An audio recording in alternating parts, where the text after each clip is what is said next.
স্বামী বিশেষ সময় অক্ষম হলে স্ত্রীর করণীয় কি হবে? মেয়েদের পেশাবের পরে পানি ব্যবহার করার পরে মোছার জন্য আলাদা কাপড় ব্যবহার করা জরুরি কিনা, হস্তমৈথুনে হবু স্ত্রীর হক নষ্ট করা হয় কিনা, আপন দুই বোনকে একত্রে বিয়ে করা যাবে কিনা, ভাঙা প্লেটে খাওয়া যাবে কিনা, আজানের সময় কিছু খেলে গুনাহ হবে কিনা, টিকটিকি দেখলে কি মারতেই হবে, প্রয়োজনে কি খুঁজে খুঁজে মারতে হবে, বিষয়টা নিয়ে খুব দ্বিধাদ্বন্দ্বে আছি, জানাবেন প্লিজ। অনেক জায়গায় বসে প্রস্রাব করার ব্যবস্থা নেই, দাঁড়িয়ে পেশাব করতে হয়, এরকম পরিবেশ আমরা কি করব? পরিস্থিতির কারণে স্বামী স্ত্রী যদি 5 বছর দূরে থাকে তাহলে শরীয়ত মোতাবেক স্ত্রীকে কি আবার বিয়ে করতে হবে? অ্যালকোহল যুক্ত পারফিউম ব্যবহার করে নামাজ আদায় করলে নামাজ হবে কিনা? জিন কি মানুষের সাথে সবাস করতে পারে?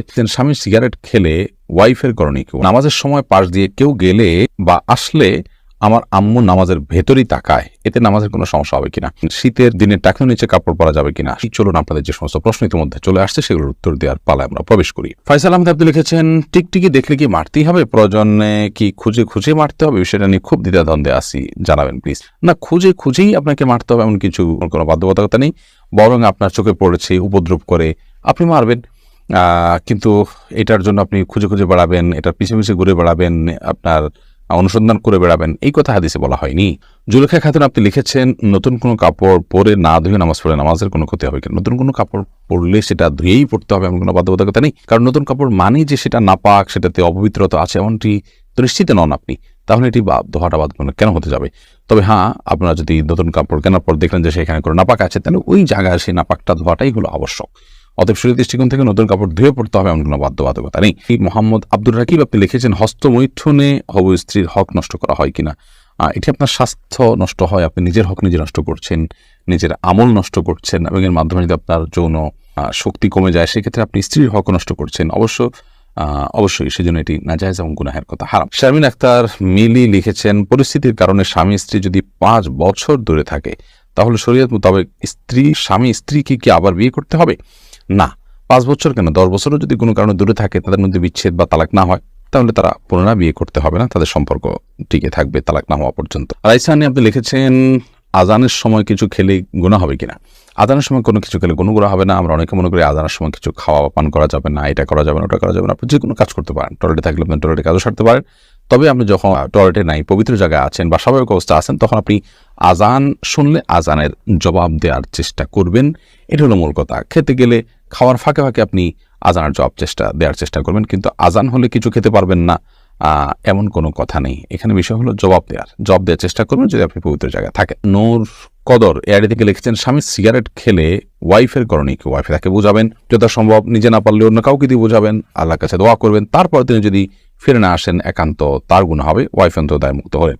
রোহান আপনি এর দিকে লিখেছেন, শীতের দিনে টাকনুর নিচে কাপড় পরা যাবে কিনা? সর্বাবস্থায় টাকনুর নিচে কাপড় পরা হারাম, বিশেষ করে জামা জুব্বা চাদর এবং এই জাতীয় যেগুলো উপর থেকে মানুষ নিচের দিকে যায় আর কি, আর যেগুলো নিচের দিক থেকে উপরের দিকে থাকে এবং নিচ থাকেই টাকনুর নিচে, যেমন মোজা, তারপর এমন কোনো জামা যেটা মোজার সাথে জামার সাথে অ্যাটাচড, আলাদা করে খোলার কিছু নেই, সেগুলোর কথা ভিন্ন হিসাব। বাকি শীতের অজুহাতে টাকনুর নিচে পোশাক পরা যায় না, প্রয়োজন মোজা পরিধান করবেন। প্রজাপতি নীর এর দিকে আপনি লিখেছেন, ভাঙা প্লেটে খাওয়া যাবে কিনা? ভাঙা প্লেটে খাওয়া যাবে, কোনো অসুবিধা নেই। ভাঙা আয়নায় মাথা চেহারা দেখা যাবে, সেটাতে কোনো অসুবিধা নেই। আমরা অনেকে মনে করি ভাঙা প্লেটে খাওয়া যাবে না, ভাঙা আয়নায় চেহারা দেখা যাবে না, এটা নিছকই আমাদের সামাজিক কুসংস্কার। ভাঙা প্লেটে ভাঙা অংশে জীবাণু থাকতে পারে, সেজন্য আপনি ওইটাতে খেলে অস্বাস্থ্যকর হতে পারে, সেটা তো আপনার একান্ত স্বাস্থ্যগত বিষয়, বাট সেটাও তো নিশ্চিত নয়। বিধায় ভাঙা প্লেটে খেলে যে গুনাহ হয়ে যাবে বা নাজায়েজ হবে, ওটা সেরকম নয়, এবং ভাঙা আয়নায় চেহারা দেখলে কোনো অসুবিধা হবে না। আরিফ রহমান আপনি লিখেছেন, আপন দুই বোনকে একত্রে বিয়ে করা যাবে কিনা? এই বিষয়ে ইসলামিক বিধানকে সম্পূর্ণ হারাম। আপন দুই বোনকে একসাথে বিয়ে করা যাবে না, এমনকি পৃথক করে বিয়ে করা যাবে না। এক বোন স্ত্রী থাকার সময় অন্য বোনকে বিয়ে করা যাবে না, অর্থাৎ এট এ টাইম দুজন বোন কারোর স্ত্রী হতে পারেন না, এটি হারাম। শুধু এটি নয়, এমন দুজন নারীকে একসাথে স্ত্রী হিসেবে রাখা যাবে না যেই দুজন নারীর একজন পুরুষ হলে আরেকজনের সাথে তাদের নিজেদের বিয়ে জায়েজ হতো না, এরকম সম্পর্কের দুজন নারীকে একসাথে স্ত্রী হিসেবে রাখা জায়েজ নয়। হ্যাঁ, একজনকে বিয়ে করেছেন, তার সাথে বিচ্ছেদ হলো বা তিনি মারা গেলেন, তারপর অন্যজনকে বিয়ে করেছেন, তার বোন, সেটি জায়েজ আছে। বিলকিস বেগম আপনি লিখেছেন, মেয়েদের পেশাবের পরে পানি ব্যবহার করার পরে মোছার জন্য আলাদা কাপড় ব্যবহার করা জরুরি কিনা? না, আলাদা কাপড় ব্যবহার করা জরুরি না। পানি ব্যবহার করার পরে যদি নাপাক দূর হয়ে গেছে মনে হয়, তাহলে সেটি যথেষ্ট, আলাদা করে কাপড় ব্যবহার করার প্রয়োজন নেই। আশফাকুর রহমান আপনি লিখেছেন, স্মৃতিশক্তি কিভাবে বাড়ানো যায়? আমার তেমন কিছুই মনে থাকে না, একদিকে পড়ি অন্যদিকে ভুলে যাই। আল্লাহ মাফ করুন, যদি এই পরিস্থিতি হয় তাহলে সেক্ষেত্রে প্রথমত গুনাহ এবং অপরাধ এবং পাপের কাজগুলো আপনার পরিহার করে চলা উচিত, বিশেষভাবে যত্ন সহকারে। সেই সাথে আল্লাহ তাআলার কাছে দোয়া করা উচিত স্মৃতিশক্তি বাড়ানোর জন্য। শেখ রোকনুজ্জামান লিখেছেন, অনেক জায়গায় বসে প্রস্রাব করার ব্যবস্থা নেই, দাঁড়িয়ে পেশাব করতে হয়, এরকম পরিবেশ আমরা কি করব? যদি কোনো প্রকার ব্যবস্থা না থাকে এবং দাঁড়িয়ে পেশাব করা ছাড়া নিরুপায় থাকেন, তাহলে আপনি অবশ্যই দাঁড়িয়ে পেশাব সেখানে করতে পারেন, যেহেতু আপনি নিরুপায়। কিন্তু নিয়মিত অভ্যাস বানানো সঠিক নয়, কারণ নবী করিম সাল্লাল্লাহু আলাইহি ওয়াসাল্লাম বসেই সবসময় পেশাব করতেন। তবে বিশেষ একবার তিনি দাঁড়িয়ে পেশাব করেছেন, এবং সেটি কারণ ছিল এমন একটা জায়গায় তিনি গেছেন যেখানে ময়লা আবর্জনা চতুর্দিকে ফেলেছে মানুষ, এবং সেখানে বসার মতো কোনো জায়গা ছিল না, সেজন্য তিনি সেখানে দাঁড়িয়ে পেশাব করেছেন।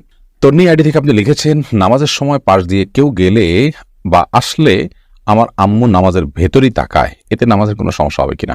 না, অবশ্যই তার দিকে তাকানো উচিত নয়, কারণ সালাতরত অবস্থায় কেউ যাচ্ছে তার দিকে আপনি তাকানোটা আপনার সালাতের যে খুশু এবং খুদু তার বরখেলাফ হয়।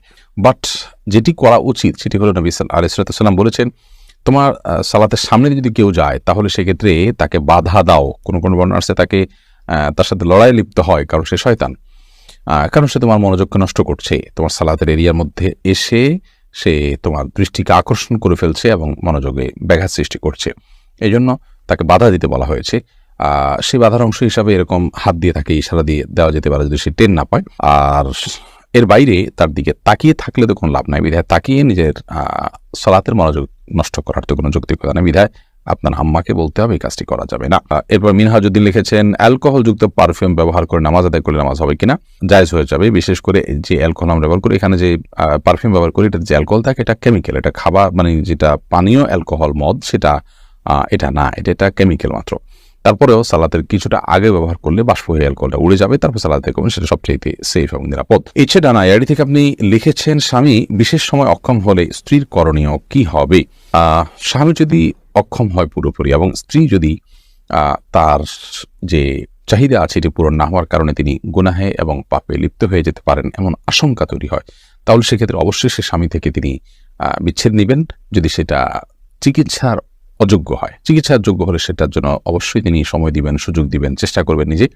যদি তারপরও কোনো উপায় না থাকে এবং চিকিৎসার অযোগ্য হয়, তাহলে সেক্ষেত্রে তিনি সেখান থেকে বিচ্ছেদ নিয়ে অবশ্যই অন্যত্র বিয়ের উদ্যোগ গ্রহণ করতে পারেন, শরিয়া সেই অধিকার তাকে দিয়েছে। এরপরে মোহাম্মদ বেলাল হোসেন লিখেছেন, জিন কি মানুষের সাথে সহবাস করতে পারে? জিন মানুষের স্ত্রী মিলনে মানুষের সাথে সামিল হতে পারে বলে বিভিন্ন বর্ণনা থেকে বোঝা যায়। বিশেষ করে যখন বিসমিল্লাহ কেউ পাঠ না করে তখন জিন সেখানে সামিল হয়, খুব ভয়াবহ কথা অবশ্য। তো এই জন্য মুসলমান সব ক্ষেত্রেই, শুধু এটি নয়, আপনার খাওয়া দাওয়াতে জিন সামিল হতে পারে, ঘুমের সময়, বাসা প্রবেশের সময় তার সাথে প্রবেশ করতে পারে। তো এই জন্য বাসা প্রবেশের সময়, খাওয়ার পান করার সময় এবং স্ত্রী মিলনের সময় সময়গুলোতে বিসমিল্লাহ বলতে হয়। বিসমিল্লাহ বললে শয়তান আর সেখানে অংশগ্রহণের কোনো সুযোগ পায় না।